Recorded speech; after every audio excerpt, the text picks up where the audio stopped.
Saúde a todos com a paz e a graça do Senhor Jesus Cristo, dando continuidade aos vídeos, à série de vídeos, tratando-se da vida espiritual. No vídeo passado nós falamos já do amor, entramos aí nos vídeos que vamos falar do amor, porque já falamos de várias áreas da vida espiritual. Agora nós estamos tratando de 4 coisas que são entrelaçadas, que não tem como a pessoa ser uma sem ser a outra. Que é a fé, a santidade, a justiça e o amor. Essas 3 coisas estão entrelaçadas. Não tem como a pessoa ter fé sem ser santo. Não tem como a pessoa ser santo sem ser justo. Não tem como a pessoa amar sem ter santidade e justiça na vida dele.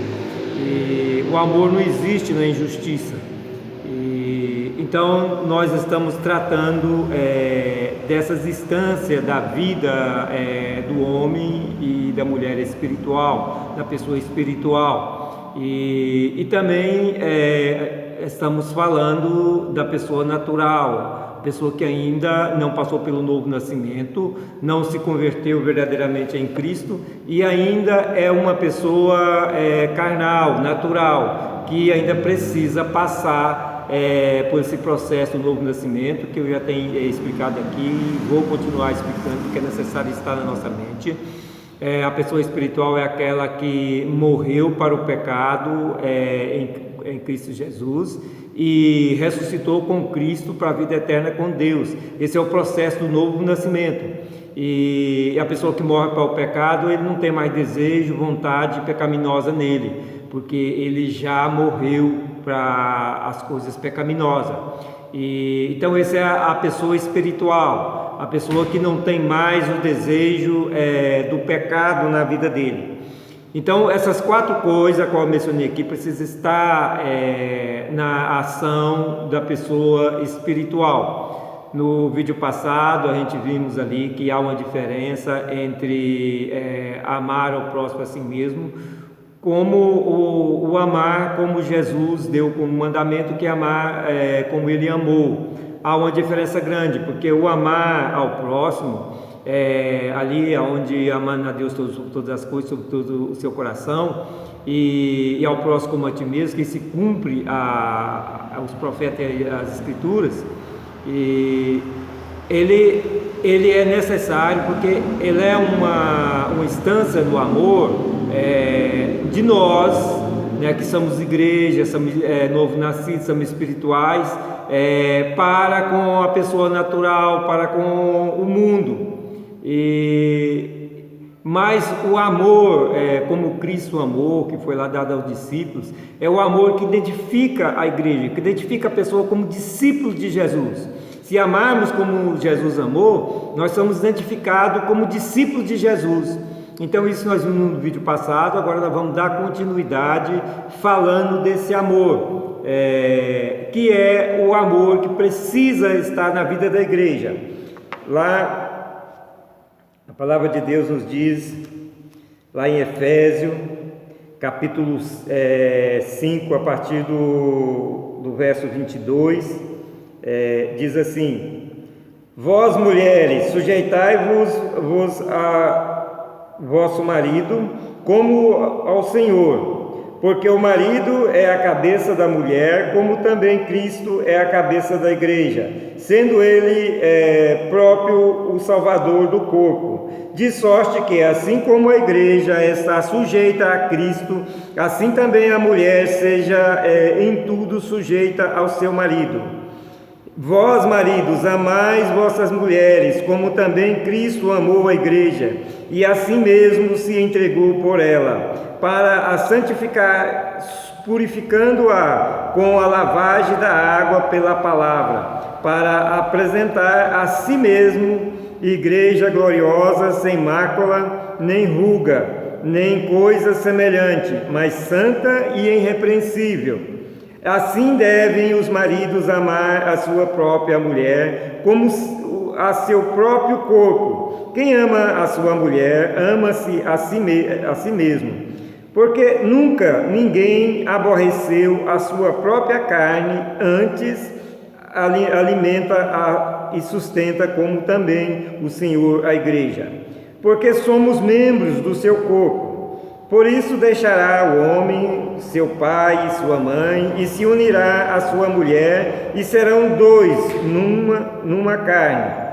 Grande é este mistério, digo, porém, a respeito de Cristo e da igreja.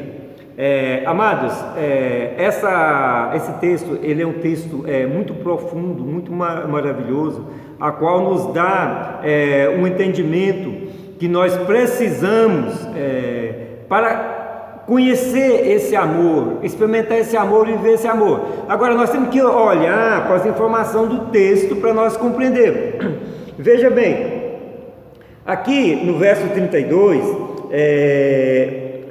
a palavra de Deus diz: grande é este mistério, digo, porém, a respeito de Cristo e da igreja. Então, tudo que a palavra de Deus, que nós vemos aqui, que a palavra de Deus vem mencionando, está falando sobre Cristo e a igreja. Claro que está trazendo o casamento, né, como um retrato para o nosso relacionamento com Cristo, o relacionamento da igreja com Cristo. E isso, o relacionamento da igreja com Cristo, é a mesma forma de relacionamento do homem com a mulher, isso o casamento que vive o princípio, como Jesus mencionou. Quem não assistiu os vídeos anteriores vai lá e assiste, que trata-se do casamento. Então, esse princípio, porque o princípio, a mulher foi feita para ser companheira do homem, e o homem companheiro da mulher. Então, o princípio do casamento é o companheirismo, e Cristo, como nosso noivo e depois esposo, né, que ele vai nos desposar, então, como noivo e esposo, ele é esse companheiro nosso. E aí deixa eu só lembrar aqui para vocês, que quando está falando aqui de ser esposa de Cristo, nós vamos ser esposa de Cristo, tem muita gente que fica um pouco meio com o pé atrás com esse tipo de informação, mas o ser esposa de Cristo não é físico, é espiritual, porque o casamento do homem com a mulher é o casamento físico. O homem, ele entra fisicamente na mulher, mas o nosso casamento com Cristo é espiritual. Ele entra na nossa vida espiritualmente. Tem o mesmo sentido, porque ele entra na nossa vida com seu espírito, e isso já acontece agora enquanto noiva, porque quem está no Senhor é o mesmo Espírito nele, ele nos fez um nele como ele é no Pai, e nós recebemos o Espírito dele, nós somos tempo, morada do Espírito dele. Então aqui nessa terra como noiva nós já temos ele entrando na nossa vida espiritualmente, mas a completude disso tudo só vai vir com a redenção, quando nós tivermos o corpo glorificado, que fomos levados para o céu com ele. Ali vai haver as bodas do Cordeiro. Então ali nós vamos ter a plenitude do matrimônio com Cristo, porque ali nós vamos ter o Espírito dele habitando as nossas vidas em toda a plenitude que pode ser habitada na vida do ser humano, porque nós somos criados nele, nós somos criados em Cristo. Então, desde a criação, nós já recebemos o Espírito dele. Simplesmente o pecado separou o homem da sua origem, que é Cristo.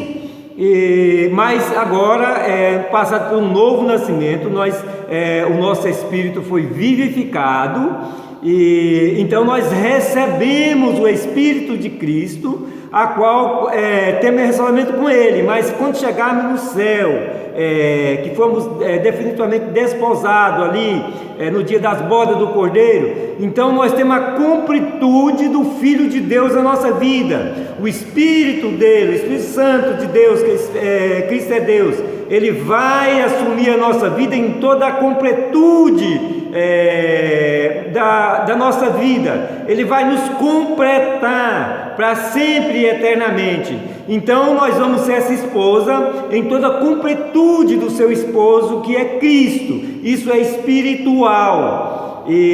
Então, quando nós vemos aqui o Paulo, usado por Jesus Cristo, porque os escritos de Paulo, o ensino de Paulo é evangelho também, e ele nos declara isso lá em Gálatas, foi Cristo que deu, é evangelho. E ele não está falando nada dele mesmo, ele está falando daquilo que Cristo ensinou para ele, que Cristo passou para Paulo. Então, quando nós olhamos esse texto, nós temos de olhar as informações e compreender que aqui está fazendo uma comparação, trazendo como retrato o nosso casamento com Cristo, nosso casamento da igreja com Cristo, como o relacionamento da esposa e do esposo, de um casamento terreno, mas só com uma profundidade muito maior, um amor muito maior.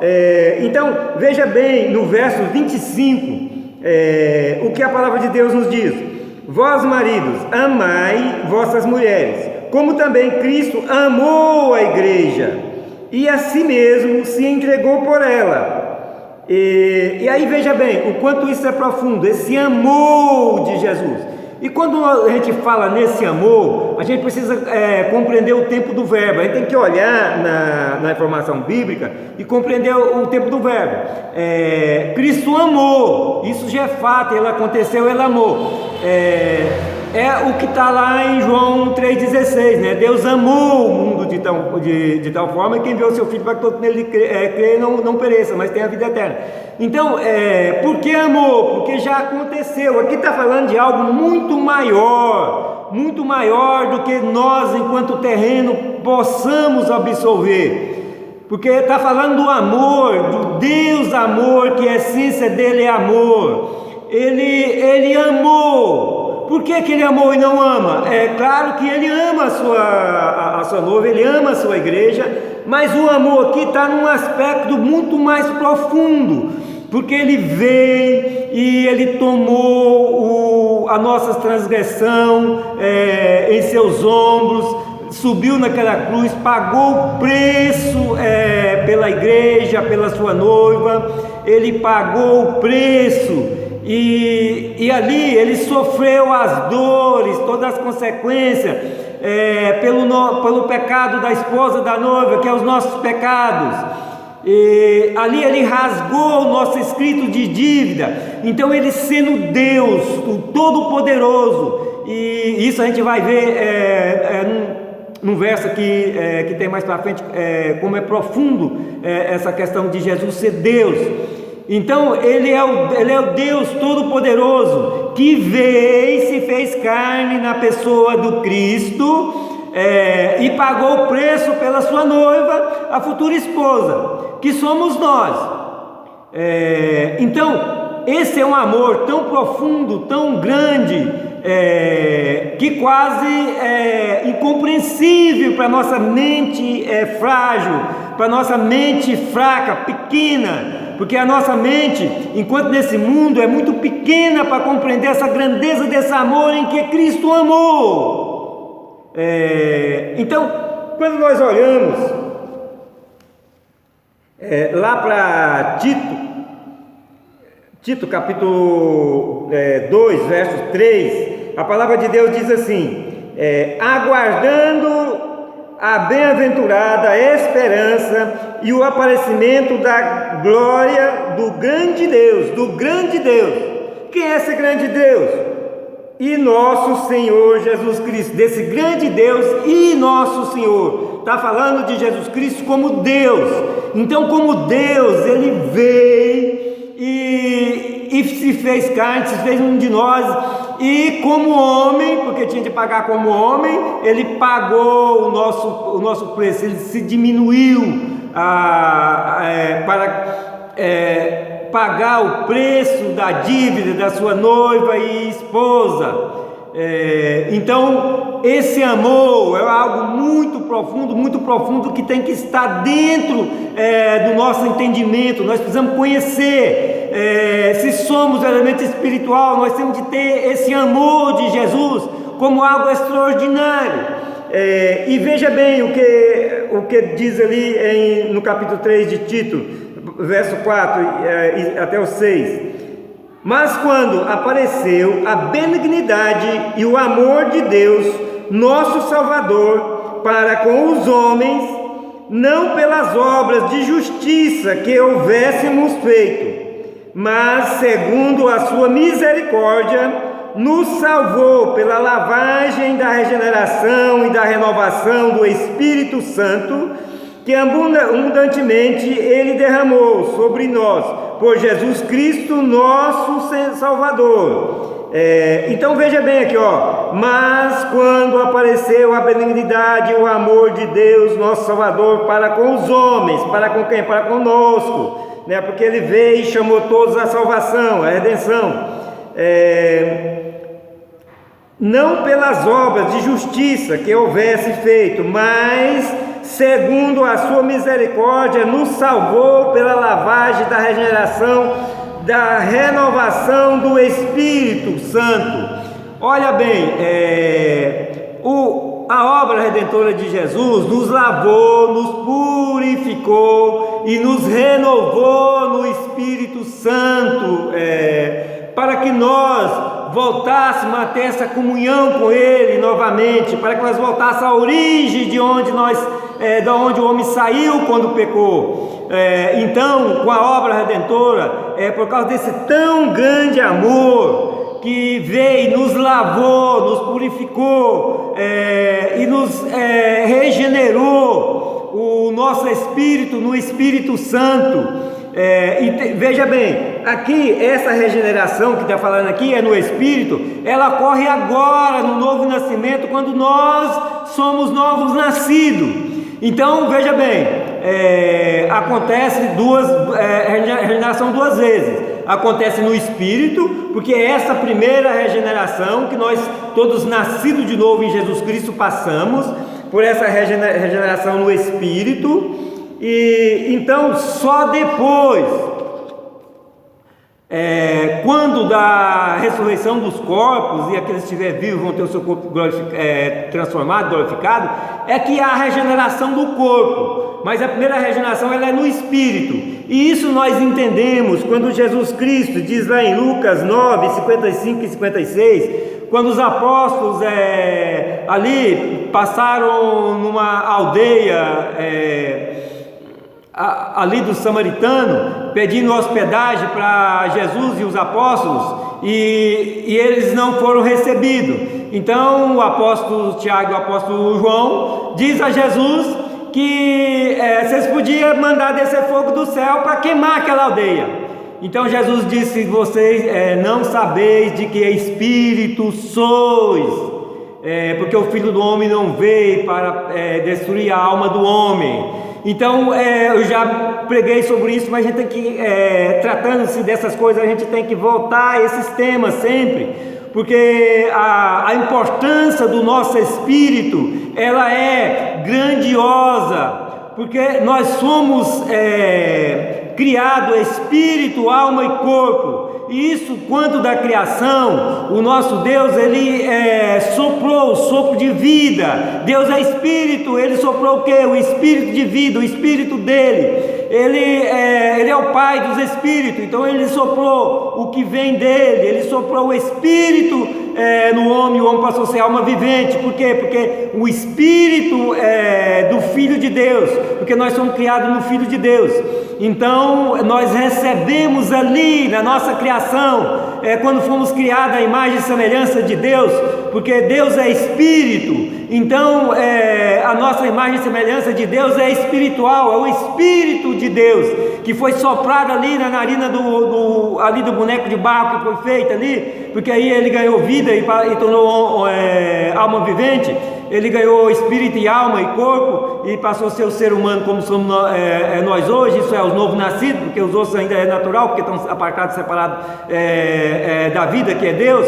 Então ali no Filho de Deus, porque nós somos criados nele. Então Deus é o Pai dos Espíritos, e Ele soprou, que é da parte do Filho, que nós somos criados nele, que é Espírito. Então nós tornamos ali já Filho de Deus, porque nós recebemos aí o Filho de Deus na nossa vida. Nós recebemos o Filho de Deus, que é da parte de Jesus Cristo, que é o Espírito de Deus, que nós somos espírito, alma e corpo, e esse espírito pertence a Deus, pertence a Cristo, que ele veio de Cristo, né? Por isso, Deus, o Pai, ele é o Pai dos Espíritos, né? E nós fomos criados em Cristo e recebemos de Cristo esse Espírito e tornamos filhos de Deus.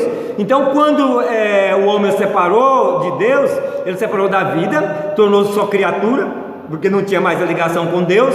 Mas Jesus Cristo veio e nos transformou, nos vivificou, nos levou a passar pelo novo nascimento, agora o nosso espírito agora é regenerado no Espírito Santo, e voltamos a ser em Cristo filhos de Deus novamente. Então somos filhos de Deus, e se somos filhos de Deus, do Deus amor, a essência, o Espírito dele que ele nos deu é amor. Então nós, obrigatoriamente, se somos verdadeiramente filhos de Deus, nascidos de novo em Cristo Jesus, filhos de Deus, temos também a natureza amorosa. Então veja como é a profundidade desse amor do Deus amor, porque ao momento que ele fez o ser humano e deu o que é dele, ele amor, é a natureza dele, ele nos deu da natureza dele. Então ele fez o ser humano também de natureza amorável. Então nós precisamos compreender essas coisas, porque depois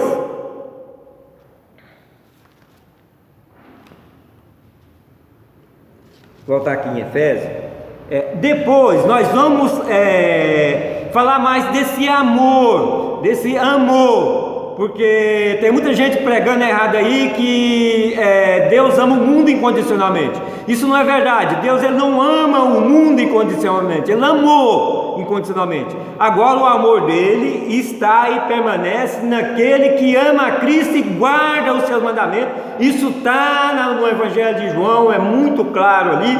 E no próximo vídeo a gente vai voltar, quando a gente, se não der falar nesse vídeo, a gente fala no próximo, mas a gente vai voltar a esse tema, porque precisa estar claro. A gente já ministrou sobre isso em alguns vídeos anteriores, e a gente vai continuar ministrando, porque é necessário compreender esse amor, porque agora nós estamos falando do amor. E quando falarmos do amor, nós precisamos compreender todas as instâncias do amor. Voltando aqui em Efésios, nós tínhamos mencionado aqui o capítulo 25, não é em toda leitura, mas o capítulo 25, que falava que Jesus Cristo amou, né? E aí no verso 26 diz: para santificar, purificando quem? Purificando a igreja, a noiva, a lavagem, com a lavagem da água pela palavra, porque quem nos lava é a palavra, Cristo é a palavra. Então nós somos lavados na palavra que é Cristo. Isso é espiritual, no Espírito de Cristo nós somos lavados. Quando nós somos batizados pela água, passamos pela água batismal, né, que é pela água e Espírito, né? Então nós somos lavados na palavra, no Espírito de Cristo, para apresentar a si mesmo igreja gloriosa, sem mácula, sem ruga, sem coisa semelhante, mas santa e irrepreensível. Então veja uma coisa, a igreja ela é lavada para ela apresentar sem mácula, santa, né? Sem nenhuma mácula do pecado. E por isso Romano 8 diz que aquele que está em Cristo não há nenhuma condenação nele, porque quem condena o homem é o pecado. É o pecado que condena. Mas Cristo, nesse tão grande amor, que ele sendo Deus, ele veio, se fez homem e pagou o preço do nosso pecado, todo aquele que crê nele é absolvido do pecado. O pecado não é mais lembrado na vida daquela pessoa, é lançado ao mar do esquecimento, como está lá em Hebreu, e também como se diz lá o Senhor diz lá em Jeremias capítulo 31, verso 34, que ele é aquele que ele vai nos perdoar e não lembra mais. Mas para isso, é o que eu tenho sempre ministrado, nisso não podemos esquecer, é necessário que a pessoa arrependa de fato do pecado e se converta de fato a Jesus Cristo, morrendo para o pecado com Cristo Jesus, morrendo para o pecado e ressuscitando com Ele para a vida com Deus. Esse é o processo do novo nascimento. Então a pessoa que passa por esse processo, nenhuma condenação há mais na vida dele. É por isso que muita gente não entende, pregam o que está lá em Mateus capítulo 25, que quando o Filho do Homem descer aqui na terra, ele vai sentar no seu trono e vai julgar todo mundo. E as pessoas não entendem, quando a pessoa que é uma pessoa espiritual, que entende as coisas espirituais, que prega que a igreja não vai estar lá nesse julgamento. Por quê? Porque a igreja já foi arrebatada, já foi para o céu, ali naquele momento ela vai para o céu, o julgamento lá é só para receber os galardão, porque nenhuma condenação há naquele que está em Cristo Jesus. Então não tem julgamento para a igreja. Como é que vai ser julgado se quem não tem nenhuma condenação na vida dele? Então aquele julgamento ali é depois que Jesus desce à terra. A igreja vai ser levada aos ares ao encontro do Senhor. Então Jesus ele veio primeiramente, fez carne, pagou o preço por nós, fez um de nós, ressuscitou, subiu ao céu, está à direita do Pai. Ele vem depois nos ares para encontrar com a noiva que vai subir. O Espírito Santo vai levar a igreja, vai nos levar aos ares enquanto o Senhor, e aí nós vamos para bodas no céu. Depois Jesus desce e pisa aqui nessa terra, e aí sim ele vai julgar os que ficaram, os que ficaram para trás, vão ser julgados segundo o que está escrito nos livros. Então nós precisamos compreender essas coisas. E uma coisa que a gente tem que compreender, está lá em Gálatas, capítulo 5, primeiramente fala ali das obras pecaminosas, das obras da carne, mas também fala do fruto do Espírito. Como eu estou falando da igreja, eu vou deixar para falar das obras do pecado no outro vídeo. A gente vai voltar aqui, mas vamos falar do fruto do Espírito, da qual diz assim: mas o fruto do Espírito é amor. Veja bem, começa com amor, gozo, paz, benignidade, bondade, fé, mansidão, temperança. Então veja bem, todas essas coisas são fruto do amor. Então nós que temos a natureza de Cristo, a natureza de Deus, nós que somos novos nascidos em Cristo Jesus, todo fruto do Espírito precisa estar na nossa vida. Por isso que eu estou pregando para vocês, ministrando na vida de vocês, que existe coisas entrelaçadas, como a fé, a santidade, a justiça e o amor, são coisas entrelaçadas, que não tem como você viver uma sem viver a outra. O fruto do Espírito não está dizendo os frutos do Espírito, não são muitos, são muitos componentes do fruto, aqui a essência do fruto ela é muita, mas veja bem, mas o fruto no singular do Espírito amor, gozo, paz, benignidade, bondade, fé, mansidão, temperança. Então veja bem, o fruto ele é indivisível. Todas essas coisas fazem parte do fruto e é indivisível. Então todas essas coisas aqui faz parte da natureza da pessoa novo nascida em Cristo Jesus. Isso aqui faz parte da nossa natureza, porque somos novos nascidos. Isso se a pessoa já passou pelo processo de novo nascimento de fato. Então, quando de fato novo nascido em Cristo Jesus, torna-se uma pessoa espiritual, e o fruto do Espírito faz parte da natureza. Isso é o fruto, é um todo, completo. Ele é indivisível, não se divide, não tem um dos componentes do fruto do Espírito sem ter o outro. São coisas também entrelaçadas, que faz parte da nossa natureza, de nós que somos novos nascidos em Cristo Jesus, que somos pessoas espirituais. As pessoas que são pessoas naturais, ainda vivem uma vida carnal, ele não tem esse fruto do Espírito na vida dele. Ele pode ter até algumas ações que aproximam do fruto do Espírito, mas tem umas e não tem as outras.